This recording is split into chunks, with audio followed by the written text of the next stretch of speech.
Good morning to all of you once again in this business study class. Yesterday our chapter 12 consumer protection was in progress. ये हमने consumer protection act जो consumer protection का chapter है, consumer protection act 1986, ये chapter हमारा progress में था। आज हम इसका आगे फर्दर डिस्कशन करेंगे और आज ये चैप्टर शायद आपका कंप्लीट भी हो जाए। ठीक है जी। अब आपने जो देखा इसमें कि what was the meaning of the consumer protection means protection the right of the consumer, that is called as consumer protection. What were the rights of the consumer protection consumer के राइट्स कौन कौन से थे? तो आपके right जो हैं वो आपने देखा कि राइट आपके 6 प्रकार के दे रखे थे। राइट टू सेफ्टी था, राइट टू इंफॉर्मेशन था, राइट टू चॉइस था, और राइट टू हर्ड था, राइट टू सीक रिड्रेशल और राइट टू कंज्यूमर एजुकेशन। ये आपके 6 प्रकार के राइट थे। और उसके बाद में कंज्यूमर राइट के बाद में कुछ कंज्यूमर की रिस्पॉन्सिबिलिटीज़ थी। तो कंज्यूमर की रिस्पॉन्सिबिलिटीज आपने देखी तो वो हमने कल डिस्कस की थी। That was first was consumer must exercise his rights. ठीक है। Second, cautious, consumer must be cautious. Third था फाइलिंग कंप्लेंट और redressal of the genuine problem. Fourth था consumer must be equality conscious और do not carried away by the advertisement. और next हमारे पास में था इंसिस्ट ऑन कैश मेमो। और नेक्स्ट हमारे पास में था consumer society that should play the active role for educating the consumers और रिस्पेक्ट द इन्वायरमेंट और डिस्करेज द ब्लैक मार्केटिंग और होर्डिंग और be aware of the variety of foods and the services available in the market. ये आपके पास जो उनके कुछ responsibility थी। फिर उसके बाद में कुछ आपके ऐसे जो मार्क थे, जो क्वालिटी मार्क थे, उसमें आपका ISI मार्क था, आपका एग मार्क था, BIS या होल मार्क जो सोने के लिए होता है, और वूल मार्क है, और उसके बाद में इको फ्रेंडली मार्क, ये हमने पढ़े थे। और अभी हम जो डिस्कस करने जा रहे हैं redressal agencies under the consumer protection act 1986। आपका रिड्रेसल एजेंसीज की बात हम कर रहे हैं। तो redressal agencies under consumer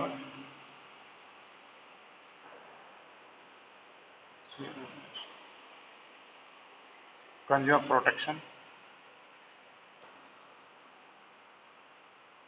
act 1986। तो आपका जो 1986 में कंज्यूमर प्रोटेक्शन एक्ट बनाया था, तो एक्ट का मतलब ये नहीं होता कि only rule and regulation there. Act means having some powers also to implement all these things. उनको इम्प्लीमेंट करने के पावर उनके पास में होनी चाहिए। अगर इम्प्लीमेंट करने की पावर नहीं तो वो एक्ट किसी काम का नहीं है। तो यहाँ पर आपका कंज्यूमर प्रोटेक्शन एक्ट 1986, उसके अंदर कुछ प्रोटेक्शन के लिए उनको इम्प्लीमेंट करने के लिए 3 टायर रिड्रेसल एजेंसीज उनको दी गई थी। 3 टायर मशीनरी जो दी गई थी वो आपकी हैं। तो पहला आपके पास है डिस्ट्रिक्ट फॉर्म। फर्स्ट आपके पास में है डिस्ट्रिक्ट फॉर्म।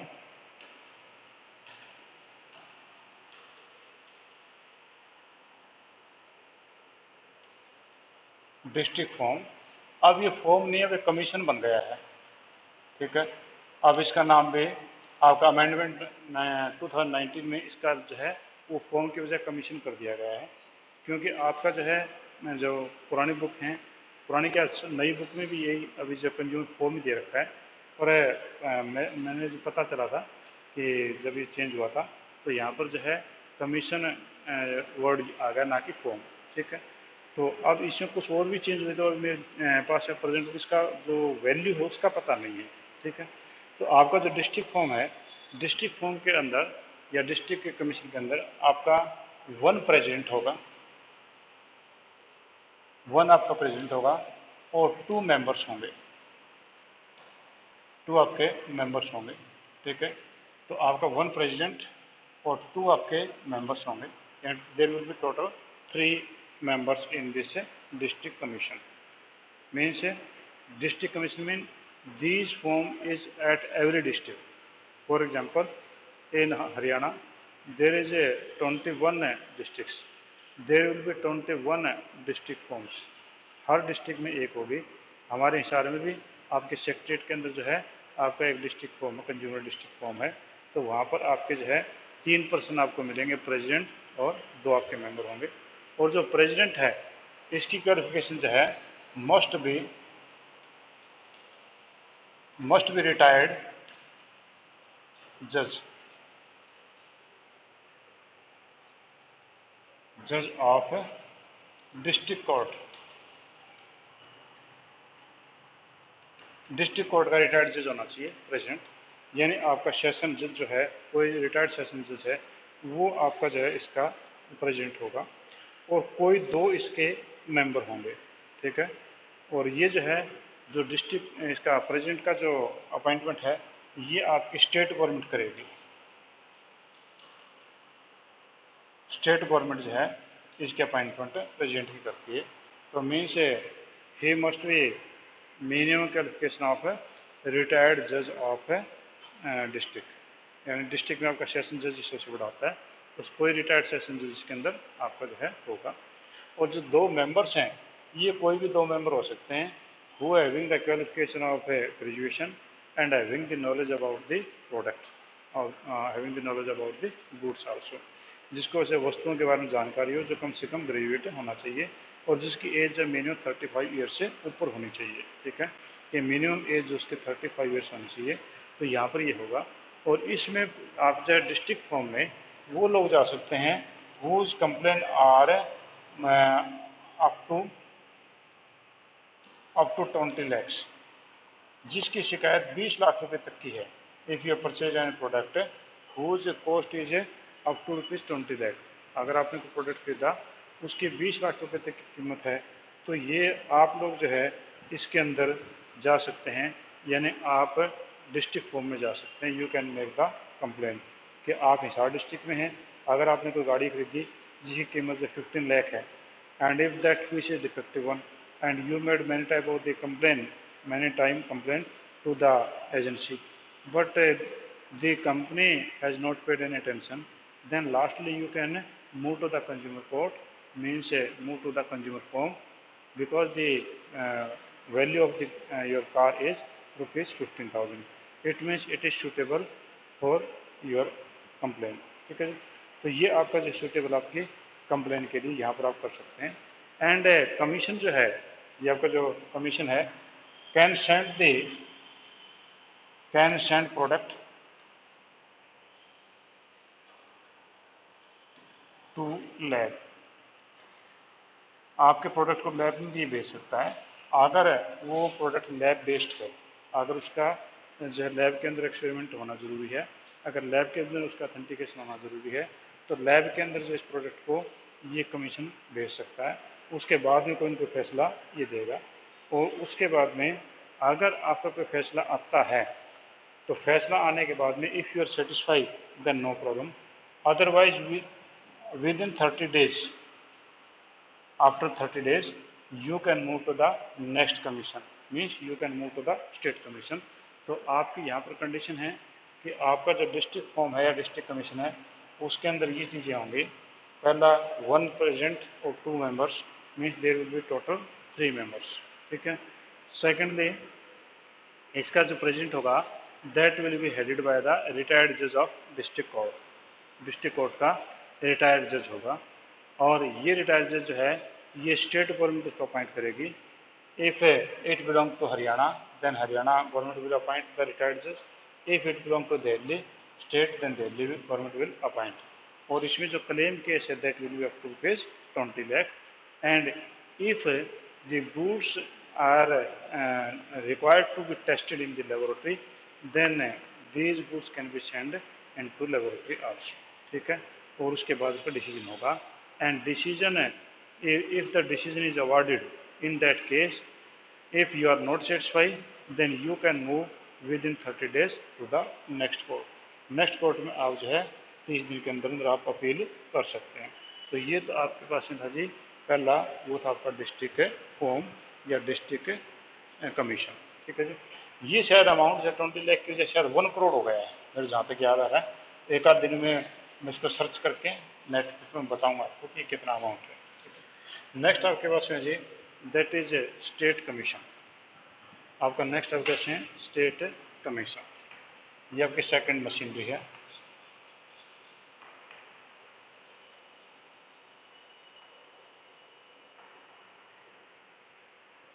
स्टेट कमीशन, ठीक है। तो ये आपका डिस्ट्रिक्ट फॉर्म था या डिस्ट्रिक्ट कमीशन बोला था, और ये आपका स्टेट कमीशन है। तो ये भी लगभग वैसा ही है। इसके अंदर भी जो है there will be 3 members, one will be president, one will be the president and 2 members. जैसे कि आपके डिस्ट्रिक्ट में था ठीक वैसे 2 मेंबर्स होंगे। तो 1 आपका होगा प्रेसिडेंट और 2 आपके होंगे जी मेंबर्स, ठीक है। और जो यहाँ पर जो प्रेसिडेंट होगा उसकी क्वालिफिकेशन है, उसकी जो क्वालिफिकेशन है प्रेसिडेंट की, मस्ट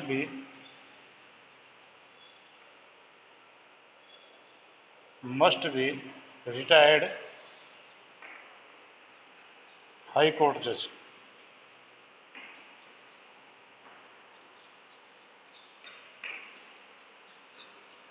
ये जो है ये हाई कोर्ट जज आपका रिटायर्ड होना चाहिए। आपका स्टेट में डिस्ट्रिक्ट में था, आपका डिस्ट्रिक्ट रिटायर्ड जज था, और यहाँ पर आपका जो है स्टेट का जो हाई कोर्ट का जो जज है या तो रिटायर्ड हो या आपका वर्किंग भी हो सकता है।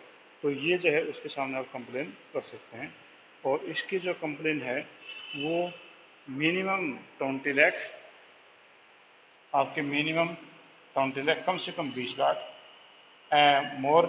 More amount and maximum 1 crore,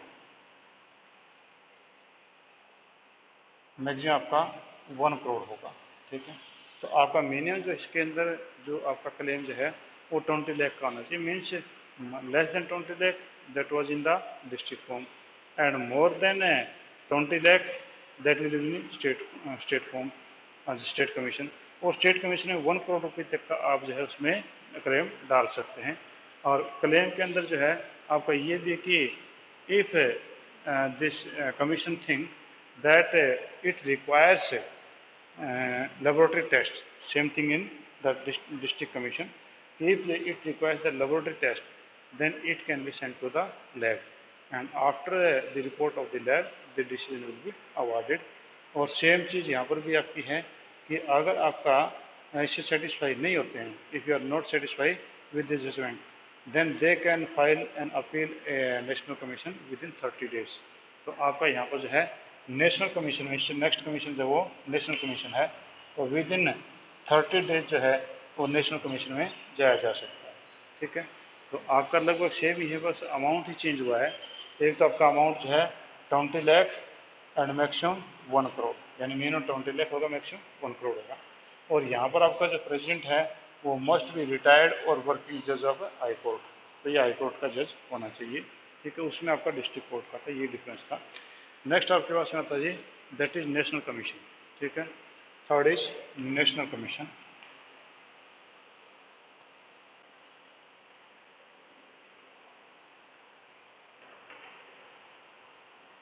national commission, इसमें आपका नेशनल कमीशन होगा।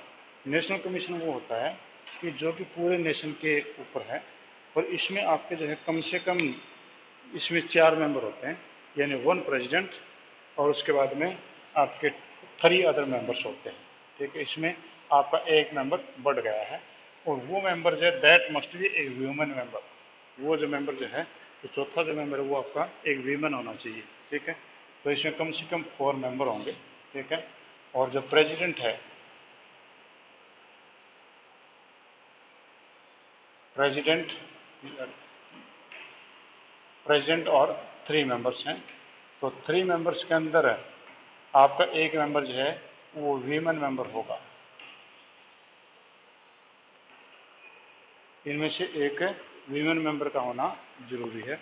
और यहाँ पर जो आपका नेशनल कमीशन है, इसमें जो भी अपॉइंटमेंट है वो सेंट्रल गवर्नमेंट के द्वारा की जाती है, ठीक है। और यहाँ पर जो भी आपका जो जज होगा वो आपका सुप्रीम कोर्ट के रिटायर्ड या सुप्रीम कोर्ट का आपका जो वर्किंग जज होगा वो उसके अंदर जो आपका लागू होता है, ठीक है। National commission consist of president and 4 members, one of home shall be the women, they appointed by the central government, the complaint can be filed in the national commission if the value of goods exceed 1 crore. On receiving the complaint, National Commission inform the party against the complaint is filed and sent to the goods for testing if the required, ठीक है। तो आपका जो है यहाँ पर जो president है ये आपका अपॉइंट किया जाता है सेंट्रल गवर्नमेंट के द्वारा, सेंट्रल गवर्नमेंट। तो नेचुरली सेंट्रल गवर्नमेंट के पास में तो सुप्रीम कोर्ट ही होती है, आपके हाई कोर्ट तक है, डिस्ट्रिक्ट कोर्ट और स्टेट कोर्ट, हाई कोर्ट तक आपकी स्टेट गवर्नमेंट के पास होती है। तो सेंट्रल गवर्नमेंट के पास तो नेचुरली सुप्रीम कोर्ट ही होती है। सुप्रीम कोर्ट का जो है ये कोई वर्किंग जज या आपका कोई रिटायर्ड जज है एज ए प्रेसिडेंट होगा, और 3 मेंबर से 1 आपका वीमेन मेंबर होगा। तो इसमें कौन कौन से केस होंगे, तो आपका जो जो स्टेट कमीशन में जो भी agreed party he was not satisfy, तो स्टेट गवर्नमेंट स्टेट कमीशन की जो पार्टीज हैं जो वहाँ पर सेटिस्फाई नहीं हुई थी वो यहाँ आ सकती हैं। दूसरा, ऐसे प्रोडक्ट जिनकी कॉस्ट है more than 1 crore, more than 1 crore अगर आपकी है, मोर देन 1 करोड़ है, तो वो लोग जो है यहाँ पर इस कमीशन में आ सकते हैं, कंप्लेन कर सकते हैं। और जैसे ही वो कंप्लेन मिलेगी तो जो नेशनल कमीशन है that will send the information to the party जिससे आपने माल खरीदा था, और उससे बात पूछी जाएंगी, उसका विचार जो जाना जाएगा। और अगर आपकी लैब की जरूरत है कि if you think that the product require the lab testing, तो लैब टेस्टिंग उसी करवाई जा सकती है, और उसके बाद में चाहिए नेशनल कमीशन फैसला देगा। नेशनल कमीशन का फैसला लास्ट होता है एक प्रकार से। अगर कोई काफ़ी ज़्यादा ही बड़ा केस है तो सुप्रीम कोर्ट में जा सकता है, पर वैसे ये सुप्रीम कोर्ट का जज ही यहाँ पर बैठा होता है, तो सुप्रीम कोर्ट में आगे जाने का मीनिंग नहीं बनता। पर फिर भी कोई ऐसा मैटर है तो supreme court is the last court, तो वहाँ पर जाया जा सकता है, ठीक है जी। तो ये आपके 3 टायर मशीनरी थी रिड्रेसल की, ये मैंने आपसे डिस्कस की है। हाँ जी, any point you want to ask, कोई पॉइंट आप मेरे से पूछना चाह रहे हैं तो आप मेरे से पूछ सकते हैं इसके बारे में, नहीं तो फिर मैं आगे जब मूव करता हूँ, ठीक है जी। तो कोई ऐसा पॉइंट नहीं है तो चलो जी हम इससे आगे चलते हैं। अब ये करा कि डिफरेंस बिटवीन है district, state and national commission, तीनों के अंदर डिफरेंस क्या है वो जो है ये पूछना चाह रहा है। तो हम डिफरेंस तो डिफरेंस की तरह ही करेंगे। आप 3 कॉलम्स बनाएंगे और 3 कॉलम्स में एक में डिस्ट्रिक्ट, एक में स्टेट और एक में कमीशन आप रखेंगे, and you will compare it on the basis of the point. तो हम जो बेसिस होंगे पॉइंट्स उस बेसिस में कंपेरिजन का करेंगे। तो हम ले लेते हैं जी, पहला आपका है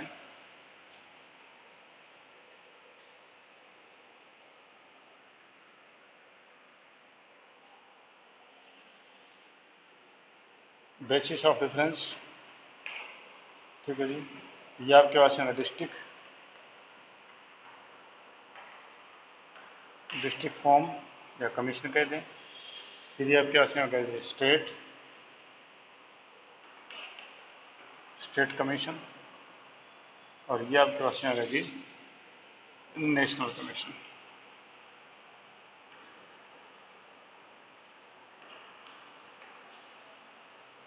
ये आपके पास में नेशनल कमीशन।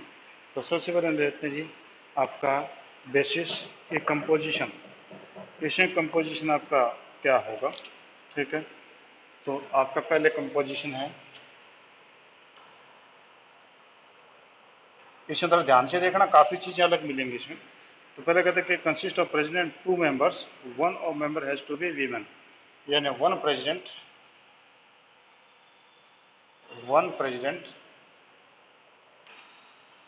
2 मेंबर्स, और इसमें 1 वीमेन मेंबर। आपका यहाँ पर जो है एक वीमेन मेंबर का होना जरूरी है। पहले मैंने ये नहीं बताया था, मैंने 2 मेंबर्स बताए थे, अब 2 मेंबर के अंदर एक वीमेन मेंबर होगा। और इसमें जो है कि आपके जो इसमें भी सेम चीज़ है कि president and not less than 2 members, ठीक है। तो इसमें भी 1 प्रेसिडेंट होगा 1 president, 2 members, 1 president और 2 members होगा, और इसमें 1 member जो है वो वीमेन होंगी, 1 member आपकी वीमेन होंगी, ठीक है। और उसमें आपके जो है कंसिस्ट ऑफ 4 मेंबर्स इसके अंदर थे, ठीक है। इसमें आपके 1 प्रेसिडेंट, 1 प्रेसिडेंट और 3 मेंबर्स, टोटल कंपोजिशन 4 हो गया, और 1 मेंबर जो है वो वीमेन होगी, 1 मेंबर आपके वीमेन होंगे, ठीक है जी। Who can be president, who can be president,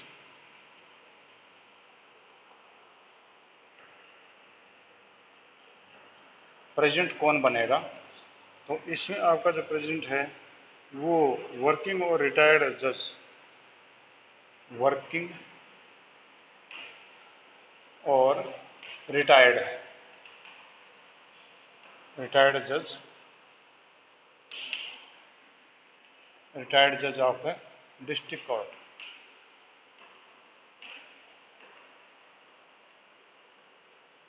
district court का वर्किंग रिटायर्ड जज आपका होगा। इसमें आपका जो है, और ये दूसरे के अंदर जो है आपका हाई कोर्ट का जज होगा,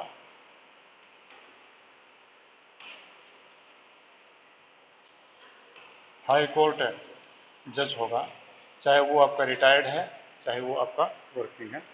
और इसमें जो है वर्किंग और रिटायर्ड जज ऑफ सुप्रीम कोर्ट, ये इसमें आपका सुप्रीम कोर्ट का जज आपका रिटायर्ड या वर्किंग जज होगा। तो यहाँ आपका डिस्ट्रिक्ट कोर्ट का, वहाँ हाई कोर्ट का, उधर सुप्रीम कोर्ट का। Appointment of president, appointment of president, president का अपॉइंटमेंट कौन करेगा, तो यहाँ पर आपका जो प्रेसिडेंट का अपॉइंटमेंट है वो स्टेट गवर्नमेंट से होगा, स्टेट गवर्नमेंट की सिलेक्शन कमेटी करेगी, ठीक है। और यहाँ पर जो है आपका appointed by the state government after consultation with chief जज, तो स्टेट गवर्नमेंट तो करेगी, state government with consultation, with consultation of CJM, chief justice आपका जो है इंडिया का, CJI सॉरी, आपका जो CJI है उसके कंसल्टेशन से जिसका अपॉइंटमेंट होगा। और जबकि इसके अंदर आपका प्रेसिडेंट अपॉइंटेड है by the central government after consultation with chief justice, इसमें सेंट्रल गवर्नमेंट करेगी, सेंट्रल गवर्नमेंट करेगी with CJI, chief justice of India की कंसल्टेशन से। यहाँ भी चीफ जस्टिस की कंसल्टेशन था, वहाँ पर भी चीफ जस्टिस की कंसल्टेशन से ही आता है, ठीक है। जुरिडिक्शन, आपका जो जुरिडिक्शन है ये कितना होगा, जुरिडिक्शन ये 20 लाख तक का होगा, यानी आपका मैक्सिमम जो है वो 20 लाख का होगा। और इसमें मिनिमम 20 लाख और मैक्सिमम जुरिडिक्शन है वो 1 करोड़ होगा, 1 करोड़ होगा। और इसमें आपका जो है मोर देन 1 करोड़ होगा, मोर देन 1 करोड़ आपका होगा जी, ठीक है। अपील अगेंस्ट ऑर्डर्स, अपील अगर आप यहाँ पर जो है फेल हो गए तो आप जा सकते हैं स्टेट में, स्टेट कमीशन में आप मूव कर सकते हैं, state commission with in 30 days, ठीक है। और यहाँ आप जा सकते हैं नेशनल कमीशन में, नेशनल कमीशन में विद इन 30 डेज, ठीक है। और इसके अंदर कहता है कि आपका जो भी पर्सन है वो सुप्रीम कोर्ट में जा सकता है बस कुछ मामलों में, सुप्रीम कोर्ट में जा सकता है अगर मोर देन 1 करोड़ का कोई अमाउंट है तो, वरना तो वो नहीं जा सकता है, ठीक है जी। तो आपके पास में ये 5 टाइप के आपके डिफरेंसेस मैंने आपको इसमें बताए थे, ठीक है। तो पहला आपका कंपोजिशन, तो डिस्ट्रिक्ट फॉर्म में या डिस्ट्रिक्ट कमीशन में देखो आपका एक प्रेसिडेंट होगा और 2 आपके मेंबर होंगे, उसमें मेंबर जो है वो आपका एक वीमेन मेंबर होगा। दूसरा प्रेसिडेंट स्टेट में प्रेसिडेंट जो है, एक प्रेसिडेंट 2 मेंबर होंगे, 1 वीमेन होंगी। उसमें आपके 4 मेंबर्स होंगे, एक प्रेसिडेंट और 3 मेंबर्स होंगे, 1 वीमेन होंगी। हु कैन बी प्रेसिडेंट, यहाँ पर डिस्ट्रिक्ट कोर्ट का आपका वर्किंग या रिटायर्ड जज होगा। इसमें हाई कोर्ट का रिटायर्ड जज होगा या वर्किंग होगा, और वो सीजीआई की कंसल्टेशन से अपॉइंट होगा। उसमें सुप्रीम कोर्ट का होगा। ठीक है, अपॉइंटमेंट स्टेट गवर्नमेंट करेगी, या स्टेट गवर्नमेंट करेगी पर सीजीआई साथ में आएगा, वहाँ पर सेंट्रल गवर्नमेंट करेगी पर सीजीआई साथ में होगा। यहाँ पर जुडिक्शन 20 लाख है, यहाँ पर आपका मिनिमम 20 लाख और मैक्सिमम 1 करोड़ है, वहाँ पर मोर देन 1 करोड़ है। और अपील यहाँ पर स्टेट कमीशन में जा सकते हैं डिस्ट्रिक्ट से, यहाँ पर नेशनल कमीशन में जा सकते हैं, और वहाँ पर उसके बाद में लास्ट है आप सुप्रीम कोर्ट में जा सकते हैं। ठीक है, हाँ जी, कोई पॉइंट ऐसा जो पूछना चाह रहा है मेरे से, एनी पॉइंट कोई पूछना चाहें तो? हाँ जी, तो हम नेक्स्ट पे आते हैं। नेक्स्ट आता है कि कंज्यूमर है, role of consumer organisation and NGOs. तो आपका role of consumer organisation and NGO, आपके कंज्यूमर ऑर्गेनाइजेशन हैं, काफ़ी सारे कंज्यूमर ऑर्गेनाइजेशन बने हुए हैं, और कुछ आपके नॉन गवर्नमेंट ऑर्गेनाइजेशन एनजीओ बने हुए हैं। तो उनके रोल क्या है? क्योंकि आप उनके नाम तो जरूर सुने होंगे, कई जगह आपको अखबार में या टीवी पे जाने अनजाने में आपने उनको सुना होगा, पर उनके रोल क्या होते हैं वो आपको पता नहीं। सिर्फ आप सुनते हैं कि हाँ कुछ सुनने की चीज़ है, और सुन करके आपने छोड़ दिया, पर ऐसा नहीं कि कुछ रोल भी आपके होते हैं। तो वो हमें रोल हम देखते हैं कौन कौन से हैं। तो ये कहते हैं कि role of consumer organisation.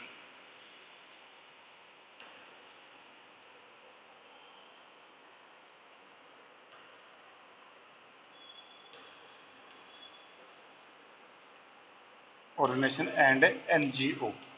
NGO होता है नॉन गवर्नमेंट ऑर्गेनाइजेशन, यानी जो सरकारी तो नहीं है, पर सरकार उनको मान्यता देती है, और सरकार जो है उनको कुछ ना कुछ फाइनेंशियली उनको मदद भी करती रहती है। तो उनके रोल कौन कौन से हैं? तो पहला इसमें जो हम देखें कि आपके 500 के करीब जो हैं कंज्यूमर ऑर्गेनाइजेशन आपके इंडिया के अंदर आज के दिन वर्किंग पे हैं, और इनमें जो सबसे ज़्यादा फेमस हैं वो आपका consumer guidance society India Mumbai, citizen action है group Mumbai, consumer education and research centre CERC Ahmedabad, consumer cause new Delhi, और consumer unity trust society CUTS, और आपका जो जागो ग्राहक जागो वो भी आपने सुना होगा। ठीक है, तो वो भी आपका जो है NGO है। ठीक है, तो इसमें कौन कौन से काम हैं? पहले एजुकेटिंग द कंज्यूमर्स, पहला इनका रोल है educating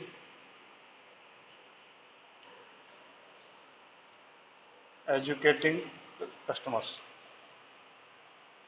educating consumers specially in villages, specially गांव के अंदर जो है वो कंज्यूमर को जो है एजुकेट करना इनका काम होता है। और ये जो है उनके जो राइट्स हैं उनमें और वो उनको बताते हैं। और ये जो है कई प्रकार के ट्रेनिंग प्रोग्राम और सेमिनार और वर्कशॉप गाँव के अंदर या शहरों के अंदर जगह जगह पर ये इस प्रकार की चीज़ें करते हैं। ठीक है, तो पहला काम तो इन लोगों का के एजुकेटिंग कंज्यूमर्स। सेकंड आपके पास में जी वो पब्लिशिंग पीरियडिकल्स, पब्लिशिंग लिटरेचर बोलते हैं, पब्लिशिंग लिटरेचर। आप लिटरेचर जो है वो पब्लिश करना, कि पम्पलेट है, बुक्स हैं, किसमें कंज्यूमर के राइट्स हैं, कंज्यूमर की ग्रीवेंसेस हैं, वो किस प्रकार से सोल्व हों वो बताना। और थर्ड है carrying out comparative testing consumer product. ठीक है, carrying out test of product, product के टेस्ट जो हैं वो कैरी आउट करना। ठीक है, और उनको पब्लिश करना कि कौन सा प्रोडक्ट बढ़िया कौन सा घटिया है, तो वो भी इन्हीं का काम है। और fourth encouraging customer strong protest, encouraging